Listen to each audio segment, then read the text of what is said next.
Hello friends, आप देख रहे हैं आपका चैनल शेयर बाजार विद आयुष। और दोस्तों बात करेंगे इस वीडियो में किसके बारे में, सभी आईपीओज अपडेट्स एंड जीएमपी के बारे में। तो आप लोग देखिएगा वीडियो को पूरा ज़रूर, लेकिन उससे पहले अभी तक अगर आपने चैनल को सब्सक्राइब नहीं किया है तो चैनल को सबसे पहले सब्सक्राइब कर लीजिएगा। तो दोस्तों मेन बोर्ड आईपीओज में एक्शन जो है वो आपको पता है काफ़ी शानदार देखने को मिलने वाला है। आज के दिन दोस्तों हमने एंथम बायोसाइंसेज की लिस्टिंग देखी।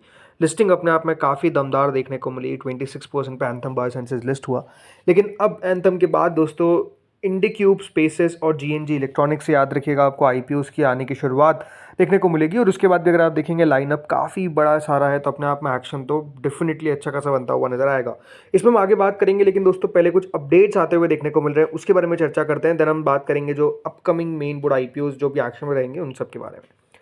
तो सबसे बड़ा जो अपडेट आता हुआ देखने को मिल रहा है वो दोस्तों टाटा कैपिटल पे आता हुआ देखने को मिल रहा है। बिकॉज कंपनी के द्वारा अपडेटेड कॉन्फिडेंशियल डीआरएचपी जो पहले फाइल की गई थी, अब दोस्तों अपडेटेड डीआरएचपी याद रखिएगा कंपनी ने फाइल कर दी है। यानी हमेशा एक बात ध्यान रखिए, आजकल दो रूट हो चुके हैं आईपीओ लाने के। या तो आप ओपन डीआरएचपी फाइल करें जिसमें जो कंपनी की इन्फॉर्मेशन होती है वो पब्लिक को पता चलती है, और एक और आ चुका है जिसमें कॉन्फिडेंशियली आप डीआरएचपी फाइल करते हैं विद सेबी। अब दोस्तों यहाँ पर जो कॉन्फिडेंशियल डीआरएचपी है टाटा कैपिटल ने चुनी थी, और उस कॉन्फिडेंशियल डीआरएचपी को टाटा कैपिटल का अप्रूवल मिल गया था फ्रॉम सेबी।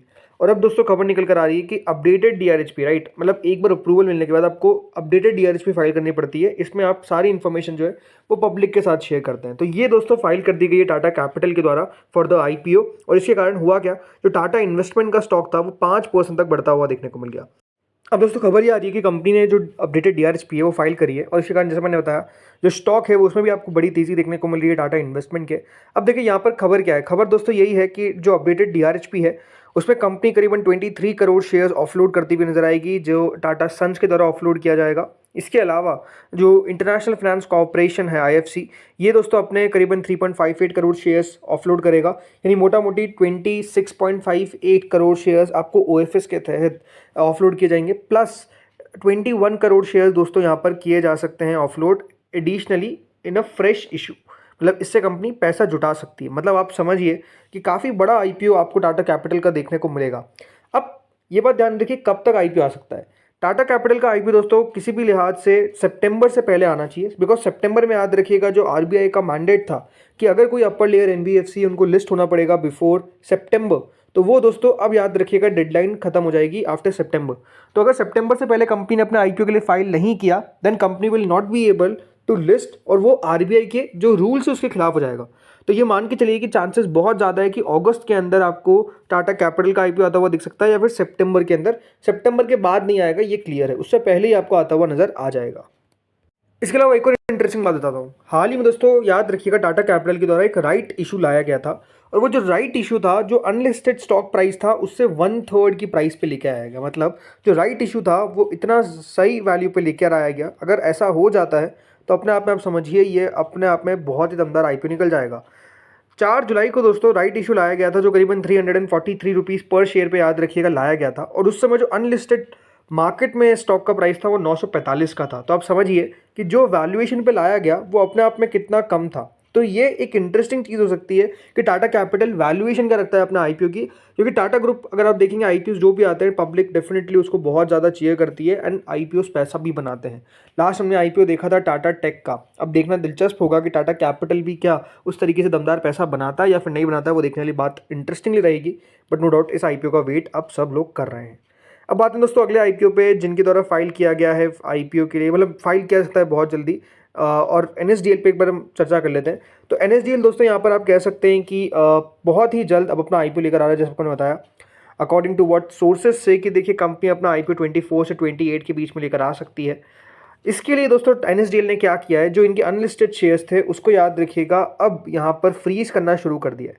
जी हाँ, ट्रेडिंग जो है वो एनएसडीएल के अनलिस्टेड शेयर्स में हॉल्ट हो चुकी है। अब ये बात ध्यान रखिएगा एचडीबी फाइनेंशियल माफ करिएगा, उसमें भी ऐसा ही हुआ था कि जो अनलिस्टेड शेयर्स थे उनको हॉल्ट कर दिया गया, उसको फ्रीज कर दिया गया।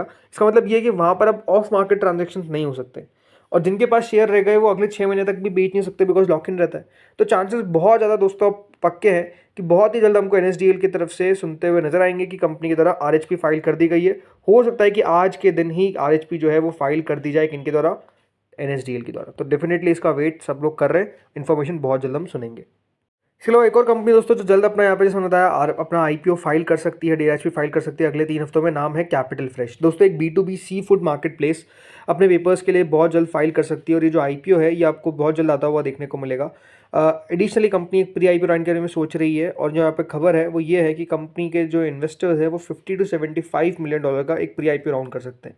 तो देखते हैं यहाँ पर कब जाकर कंपनी अपने पेपर्स फाइल करती है, बहुत जल्द खबर आ रही है।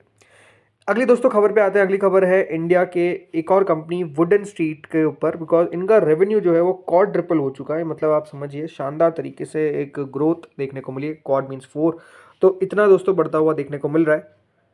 और ये भी अपने आईपीओ को लेकर आपको जल्द खबर सुना सकते हैं क्योंकि इनका रेवेन्यू लगातार बढ़ता हुआ देखने को मिल रहा है और सीईओ का प्लान है कि अगले 3 सालों में अपने आईपीओ लेकर आएंगे। एक और खबर पे दोस्तों बात करते हैं, वो है स्नैपडील के पेरेंट एस वेक्टर पे। आपको पहले बताया था कि यहाँ पर खबरें चल रही है कि कंपनी अपने आईपीओ के लिए पेपर्स फाइल कर सकती है, तो इन्होंने भी कॉन्फिडेंशियली अपने पेपर्स के लिए पेपर्स फाइल कर दिए आईपीओ के लिए विथ सेबी। चलिए दोस्तों बात करते हैं ग्रे मार्केट पे। तो देखिए ग्रे मार्केट में एनएसडीएल की जो जीएमपी है वो 153 रुपीज़ पे करंटली चलती हुई देखने को मिल रही है। प्राइस बैंड जरूर नहीं आया बट ग्रे मार्केट में सौदे लगातार एक्टिवली हो रहे हैं, तो यहाँ पर भी 153 पे प्रीमियम चल रहा है। अगला दोस्तों आईपीओ आता है शांति गोल्ड इंटरनेशनल का। ये बात ध्यान रखिएगा, एक नया मेन बोर्ड आईपीओ जिसका अनाउंसमेंट कर दिया गया है। प्राइस बैंड रखा गया है 199 रुपीज़ का। 360 करोड़ का दोस्तों ये आईपीओ होने वाला है। 25 से 29 जुलाई के बीच में याद रखिएगा ये आईपीओ खुलेगा। 75 शेयर्स का लॉट साइज रहने वाला है। अगला आता है दोस्तों ब्रिगेड होटल वेंचर्स। इस आईपीओ का अनाउंसमेंट कर दिया गया है। 90 रुपीज़ का प्राइस बैंड रहने वाला है। ब्रिगेड होटल वेंचर्स दोस्तों आईपीओ में शेयर होल्डर कैटेगरी भी रहने वाली है। तो अगर आपके पास ब्रिगेड होटल वेंचर्स का शेयर है तो सॉरी ब्रिगेड इंटरप्राइजेस का शेयर है, माफ करिएगा, बिफोर 17 मतलब आपने 17 तारीख को अगर लिया था या फिर उससे पहले लिया था तो आप एलिजिबल रहेंगे किसमें, ब्रिगेड होटल वेंचर्स के आईपीओ में शेयर होल्डर कैटेगरी में अप्लाई करने के लिए। 759 करोड़ का ये आईपीओ होने वाला है। 24 से 28 जुलाई के बीच में याद रखिएगा, ये आपको एक्शन में आता हुआ दिखेगा। अगला दोस्तों आईपीओ आता है जीएनजी इलेक्ट्रॉनिक्स। ये एक और मेन बोर्ड आईपीओ, 237 रुपये का इसका प्राइस बैंड है।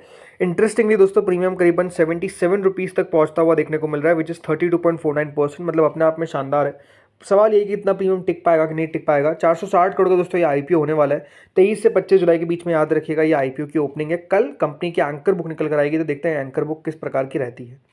अगला दोस्तों आईपीओ आता है इंडिक्यूब स्पेसेस का। ये एक और मेन बोर्ड आईपीओ है जो आपको ओपन होता हुआ नजर आएगा फ्रॉम 23 टू 25। 237 रुपीज़ का इसका प्राइस बैंड है। 16.88% का प्रीमियम है। लगातार दोस्तों इस स्पेस से कंपनीज आती हुई दिख रही है। इंडिक्यूब भी आपको आता हुआ नजर आएगा। 700 करोड़ का याद रखिएगा आईपीओ रहने वाला है। इसके अलावा दोस्तों आज लिस्टिंग हुई एंथम बायोसाइंसेस के समय बताया 31% का जीएमपी था। जीएमपी से कह सकते हैं नीचे लिस्टिंग देखने को मिली 26.85% पे, बट ओवरऑल इन्वेस्टर्स ने अच्छा खासा पैसा बना लिया और ये आप कह सकते हैं कि अच्छा आईपीओ रहता हुआ देखने को मिला है। अब आते हैं दोस्तों एसएमई पे। तो देखिए रेपनो एक बीएसई एसएमई आईपीओ 96 रुपीज़ का इसका प्राइस बैंड है। 25 करोड़ 34 लाख का आईपीओ का साइज है। 28 से 30 जुलाई के बीच में ये ओपन होगा। अगला आता है सेलोरैप इंडस्ट्रीज, एक और इनसे एसएमई इशू 83 रुपीज़ का इसका प्राइस बैंड है। 28.76 करोड़ का इशू का साइज है। 25 से 29 के बीच में ये भी ओपन होगा। अगला आता है पटेल कैम्प स्पेशलिस्ट। ये एक और दोस्तों एसएमई आईपीओ है जो 25 से 29 के बीच में ओपन होगा। 84 रुपीज़ का इसका प्राइस बैंड है। 12 रुपये का आसपास का प्रीमियम विच इज 14.29%। 55.83 करोड़ का इशू का साइज है।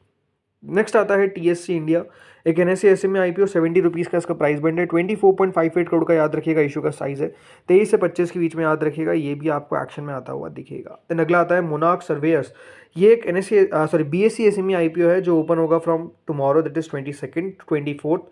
250 रुपीज़ का इसका प्राइस बैंड है। 88.58 करोड़ का इशू का साइज है। अब देखते हैं यहाँ पर कितना एक्शन बन पाता है। 54% का याद रखिएगा इसका करंट प्रीमियम चल रहा है। तो अगला आता है स्वास्तिक का कैस्टल, एक बीएससी एसएमई आईपीओ जो ओपन हो चुका है फ्रॉम टुडे और ओपन रहेगा टिल 23। अभी तक 89% सब्सक्राइब हुआ है। 65 रुपये का इसका प्राइस बैंड है। 13 करोड़ 35 लाख का इशू का साइज है। अगला आता है सावी इंफ्रा, एक एनएससी एसएमई आईपीओ 18 रुपये का इसका प्राइस बैंड 18 रुपये का इसका प्रीमियम चल रहा है करंटली, याद रखिएगा। 120 रुपये का इसका प्राइस बैंड है। 66.47 करोड़ का इशू का साइज है। अभी तक पूरा सब्सक्राइब हो चुका है ये 1.33 टाइम्स। 23 तक ओपन रहेगा। देन अगला मोनिका एल्कोबेव आईपीओ का अलॉटमेंट दोस्तों आज के दिन आएगा। 23 को लिस्टिंग होगी, देखते हैं कहाँ पे लिस्ट हो पाता है। इसके अलावा लिस्टिंग हुई स्पनवेव नॉन वुवन की, दमदार लिस्टिंग। 44% का प्रीमियम था बट लिस्ट हुआ एट ऑलमोस्ट 57%। तो शानदार लिस्टिंग आप कह सकते हैं इस एसएमई आईपीओ की देखने को मिली है। दोस्तों इस वीडियो में इतना ही था। होपफुली वीडियो बढ़िया लगा होगा। अच्छा लगा तो लाइक करना, चैनल से पहली बार जुड़े सब्सक्राइब करना। Thank you friends for watching this video.